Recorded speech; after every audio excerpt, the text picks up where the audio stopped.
ഒരു നേഴ്സ് നാട്ടിൽ വർക്ക് ചെയ്യുന്നതും അതേപോലെ ഒരു നേഴ്സ് ജർമ്മനിയിൽ വർക്ക് ചെയ്യുന്നതുമായിട്ട് നല്ല ഡിഫറൻസ് ഉണ്ടോ?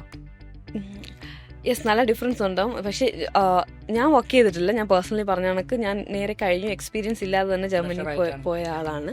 സോ പക്ഷേ എൻ്റെ കൊളീഗ്സ് ഒരുപാട് പേര് നാട്ടിലും അതുപോലെ തന്നെ ഇന്ത്യയുടെ പുറത്തും വർക്ക് ചെയ്തിട്ടുള്ള ഒരുപാട് പേരുണ്ട്. ജർമ്മനി വന്ന് ഇപ്പോൾ സെറ്റിൽ ആയതോ അവരുടെയൊക്കെ ഒരു എക്സ്പീരിയൻസ് വെച്ച് അല്ലെങ്കിൽ അവരായിട്ട് നമ്മൾ തോട്ട്സ് ഷെയർ ചെയ്യുന്ന സമയത്ത് അവർ പറഞ്ഞിട്ടുണ്ട് ഭയങ്കര ഹ്യൂജ് ഡിഫറൻസ് ആണ്. ബിക്കോസ് ഈ പേഷ്യൻറ്റ് നഴ്സ് റേഷ്യോ എന്ന് പറയുന്നത് തന്നെ ഭയങ്കര ഡിഫറെൻ്റ് ആണ്. ഇവിടെ എന്ന് പറഞ്ഞാൽ കുറച്ചുകൂടെ സ്ട്രെസ്സായിട്ടാണ് അവർ സംസാരിച്ചിട്ടുള്ളത്. അതുപോലെ തന്നെ വർക്ക് ലൈഫ് ബാലൻസ് വളരെ കുറവാണ്. ഇവിടെ 6 ദിവസം വർക്ക് ചെയ്യുന്ന ഒരുപാട് നഴ്സുമാരുണ്ട്. ഐ തിങ്ക് ഒട്ടുമിക്ക എല്ലാ ഹോസ്പിറ്റൽസിലും 6 ദിവസം വർക്കിംഗ് ആണ്. അതെ ഗവൺമെൻറ് ഒഴിച്ച് പ്രൈവറ്റ് ഒട്ടുമിക്ക എല്ലാ ഹോസ്പിറ്റൽസ്. പക്ഷേ അവിടെ എന്ന് പറഞ്ഞാൽ നമുക്ക് 5 ദിവസം വർക്ക് ചെയ്യാൻ പറ്റത്തുള്ളൂ. അത് നമുക്ക് 8 hours അല്ലെങ്കിൽ 8.5 അല്ലെങ്കിൽ ഒരു വീക്കിലി 38.5 അതാണ് ഇപ്പോൾ എൻ്റെയൊക്കെ ഒരു വർക്കിംഗ് അവേഴ്സ് എന്ന് പറയുന്നത്. ഒരു വീക്കിലി അതിൽ കൂടുതൽ വർക്ക് ചെയ്യാനായിട്ട് ഹോസ്പിറ്റൽസ് ആയിട്ട് പോലും സമ്മതിക്കരുത്. ബിക്കോസ് അതാണ് നമ്മുടെ വർക്ക് ലൈഫ് ബാലൻസ്, അതാണ് നമുക്ക് ഏറ്റവും ഫിസിക്കലി ആൻഡ് മെൻ്റലി നല്ലതെന്ന് പറയുന്നത്. സോ അത് ഇവിടുത്തെ മിക്ക ഹോസ്പിറ്റൽസും അത് ഫോളോ ചെയ്യുന്നില്ല. ബിക്കോസ് ഈ 6 ദിവസം വർക്ക് ചെയ്യുക, ഒരു ദിവസം മാത്രം അവധി. ഇതിൻ്റെ ഇടയ്ക്ക് നൈറ്റ് കയറി ഒരു നൈറ്റ് കഴിഞ്ഞ് ഒരു ദിവസം ഓഫ് കഴിഞ്ഞിട്ടൊക്കെയാണ് മോർണിംഗ് വരുന്നത്. പക്ഷേ ആ ഒരു രാജ്യത്തെ സംബന്ധിച്ച് അങ്ങനെയൊന്നും പറ്റത്തില്ല. നമ്മുടെ ബോഡി ടയർഡാവുന്ന പറയും. ഇപ്പോൾ ഒരു നൈറ്റ് കഴിഞ്ഞാൽ മിനിമം 2 ദിവസം, അന്നത്തെ ഒരു നൈറ്റ് ഓഫ് പിറ്റേന്ന് ഒരു ദിവസത്തെ ഓഫ്, മിനിമം 2 ഓഫെങ്കിലും കഴിഞ്ഞിട്ടേ അടുത്ത ഷിഫ്റ്റ് നമുക്ക് തരത്തുള്ളൂ.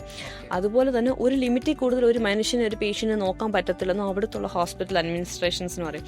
സോ അതുകൊണ്ട് ആ ഒരു ലിമിറ്റ് കൂടുതൽ തരത്തില്ല. ബിക്കോസ് ലിമിറ്റ് കൂടുതൽ തന്നു കഴിഞ്ഞാൽ ക്വാളിറ്റി എന്ന് പറഞ്ഞൊരു സാധനം കുറയും. എന്ത് ഓവറായി കഴിഞ്ഞാലും ക്വാളിറ്റി എന്ന് പറഞ്ഞൊരു നഴ്സിങ്ങിൻ്റെ നമ്മൾ ക്വാളിറ്റി ഓഫ് കെയർ എന്ന് പറയും. ആ ഒരു ക്വാളിറ്റി ഓഫ് കെയർ ആണെങ്കിലും കുറഞ്ഞു. അതുകൊണ്ട് അവർ വളരെ ലിമിറ്റഡ് ആയിട്ട്, അല്ലെങ്കിൽ ഒരുപാട് ലിമിറ്റേഷൻ എന്ന് ഞാൻ പറയത്തില്ല, എന്നാലും നമ്മളെ കൊണ്ട് ചെയ്യാവുന്ന അത്രയും പേഷ്യൻസിനെ മാത്രമേ അവർ ഡിവൈഡ് ചെയ്ത് നമുക്ക് തരത്തുള്ളൂ. സോ അതൊരു വർക്ക് ലൈഫ് ബാലൻസ് ഈ അവേഴ്സ് വെച്ചിട്ടാണേലും ഈ ഷിഫ്റ്റ് ബേസ്ഡ് ആണേലും നമുക്കങ്ങനെ ഒരു വീക്ക് ഒരു മന്ത്ലി തോന്നിയ പോലെയൊന്നും നൈറ്റ് ഇടത്തില്ല. ഒരു ലിമിറ്റ് ഉണ്ട്. ആ ലിമിറ്റിൽ കൂടുതൽ ഒരാൾക്ക് നൈറ്റ് ചെയ്യേണ്ട ആവശ്യമില്ല. ഇവിടെ അങ്ങനെയൊന്നുമല്ല. എൻ്റെ കൊളീഗ്സൊക്കെ 10-12 ദിവസം നൈറ്റ് ചെയ്തവരുണ്ട്. അങ്ങനെയൊന്നും അവിടെ പറ്റത്തൊന്നുമില്ല. നമുക്ക് ഇത്ര ലിമിറ്റ്സ് ഉണ്ട്. ആ ലിമിറ്റ്സിൽ കൂടുതൽ പിന്നെ നമുക്ക് ബില്ലിംഗ് അവിടെ നമുക്ക് പറയാം നമുക്ക് ഇതിൽ കൂടുതൽ നൈറ്റ് വേണമെന്ന്. അല്ലാത്തപ്പോഴെല്ലാം നൈറ്റ്സ് എല്ലാം വളരെ ലിമിറ്റഡ് ആയിട്ട് ഇടത്തുള്ളൂ. ആൻഡ് മെയിൻ തിങ് എന്ന് പറയുന്നത് ഇവിടെ എനിക്കറിയത്തില്ല എങ്ങനെയാണ് സിക്ക് ലീവ് വരുന്നതെന്നുള്ളത്. പക്ഷെ അവിടെ എന്ന് പറഞ്ഞു കഴിഞ്ഞാൽ നമുക്ക് വയ്യ എങ്കിൽ നമുക്ക് പോകണ്ട. നമ്മൾ സിക്കാന്ന് വിളിച്ച് പറഞ്ഞാൽ മാത്രം മതി. ഇപ്പം നോർമലി ഉള്ളൊരു കേസ് എന്ന് പറഞ്ഞാൽ അപ് ടു 3 days വരെ നമുക്ക് ഡോക്ടറിൻ്റെ കയ്യിൽ നിന്ന് പ്രിസ്ക്രിപ്ഷൻ ഒന്നും ആവശ്യമില്ല. നമുക്കൊരു 6 week വരെ നമുക്ക് കണ്ടിന്യൂസ്ലി ലീവ് എടുത്താൽ നമുക്ക് ഫുൾ സാലറി കിട്ടും. ഇത് കൂടാതെ ഇപ്പം നമുക്ക് വലിയ മേജറായിട്ട് എന്തെങ്കിലും ഒരു ബുദ്ധിമുട്ടുണ്ടെങ്കിൽ, ഒരു കാലൊടിഞ്ഞ് കൈ ഒടിഞ്ഞ് നമുക്ക് ഒരു വർഷത്തോളം ഒക്കെ വരും നമുക്ക് ഹോസ്പിറ്റലിൽ പോകാൻ പറ്റില്ല. It's okay. നമുക്ക് നമ്മുടെ ഇൻഷുറൻസ് നമ്മൾ പേ ചെയ്യുന്നതുകൊണ്ട് അവർ നമുക്ക് പൈസ തന്നുകൊണ്ടിരിക്കും. നമ്മുടെ പക്ഷേ ഫുൾ സാലറി കിട്ടുമെന്ന് ഞാൻ പറഞ്ഞാൽ ഒരു 65% കിട്ടും. എനിക്ക് തോന്നുന്നത് നാട്ടിൽ അത് ഇല്ല എന്നുള്ളത്. അങ്ങനെ എനിക്കും തോന്നുന്നു നാട്ടിൽ ഇത്രയും സാലറി കിട്ടുമെന്ന് എന്തായാലും എനിക്കും തോന്നുന്നില്ല.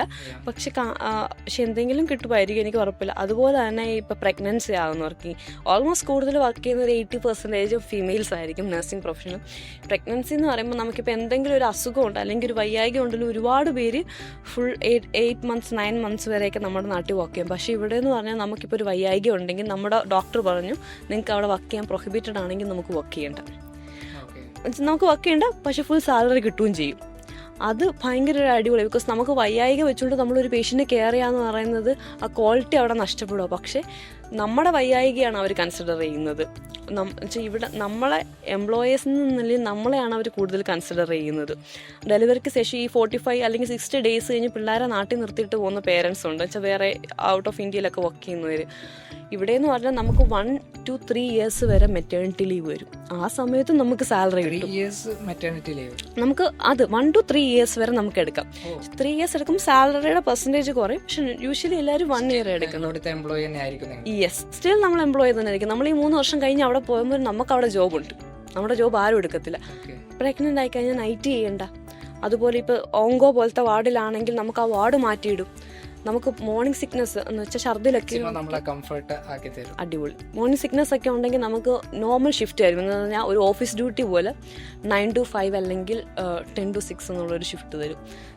സോ നമ്മളെയാണ് അവർ കൂടുതൽ കംഫർട്ടാക്കാൻ നോക്കുന്നത്. വെച്ചാൽ വർക്ക് ലൈഫ് ബാലൻസ് അല്ലെങ്കിൽ നാടിനെ വെച്ച് കമ്പയർ ചെയ്യുമ്പോൾ നാട്ടിലൊരു ജോലിയും അവിടുത്തെ ഒരു ജോലിയുടെയും തമ്മിലുള്ള ഡിഫറൻസ് ആണ് ഇതൊക്കെ. ഭയങ്കരമായിട്ടുള്ളൊരു ഡിഫറൻസ് വെച്ചാൽ ഇത് അറിഞ്ഞ എനിക്ക് തോന്നുന്നത് ഒരു നേഴ്സ് ഒരിക്കലും നാട്ടിൽ വർക്ക് ചെയ്യാൻ താല്പര്യപ്പെടില്ല.